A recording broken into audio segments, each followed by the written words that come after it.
কল্পনার জগৎটা এতটাই সুন্দর যে এখন আর বাস্তব জীবন ভালো লাগে না। চিনেও এখন তারে করতে হয় না চেনার ভান। গল্পটা শেষে ছিল কিছু ঠুনকো অভিমান।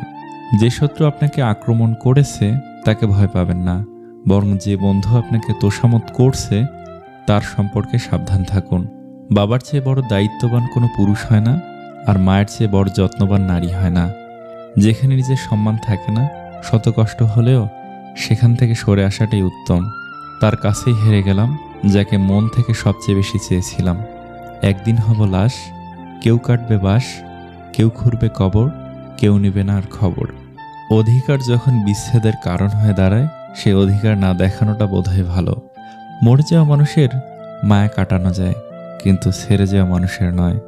অনুশোচনা খারাপ কাজকে বিলুপ্ত করে, আর অহংকার ভালো কাজকে ধ্বংস করে। অপরাধ না করেও যখন অপরাধী হয়ে যাবে, তখন চুপ থাকাটাই সব থেকে ভালো, কারণ চিৎকার করে কখনো নিজেকে নির্দোষ প্রমাণ করা যায় না। ছেলেদের বিয়ে দেখো তার ভবিষ্যৎ দেখে, আর মেয়েদের বিয়ে করো তাদের অতীত পরিবার দেখে। ভালো মানুষ সাজা সহজ, কিন্তু ভালো মানুষ হওয়া খুব কঠিন। লেখা নেই, পড়া নেই, সমাজের সর্দার, জ্ঞানীগুণী চুপচাপ, বিচার করে বাটপার। স্মৃতিশক্তি কি অদ্ভুত, যা ভুলতে চাই তা ভুলে না, আর যা মনে রাখতে চাই তা মনে রাখে না। মাঝে মাঝে অনেক দূরে যেতে হয় এটা বোঝার জন্য যে কে আসলে নিকটে। মিথ্যাবাদীকে কেউ বিশ্বাস করে না, এমনকি যখন সে সত্য কথাও বলে। জলদি মিলে যাওয়া জিনিস বেশি দিন টিকে না, এবং যে জিনিস বেশি দিন টিকে তা কখনোই জলদি মিলে না। কাছে অনেকে থাকলেও পাশে সবাই থাকে না। কথা সবাই দিতে পারলেও কেউ কথা রাখে না।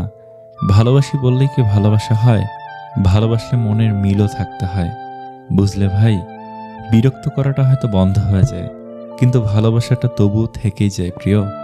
উচিত কথা বলা মানুষগুলোর ভালোবাসার মানুষ থাকে না, কারণ উচিত কথা সবার হজম হয় না।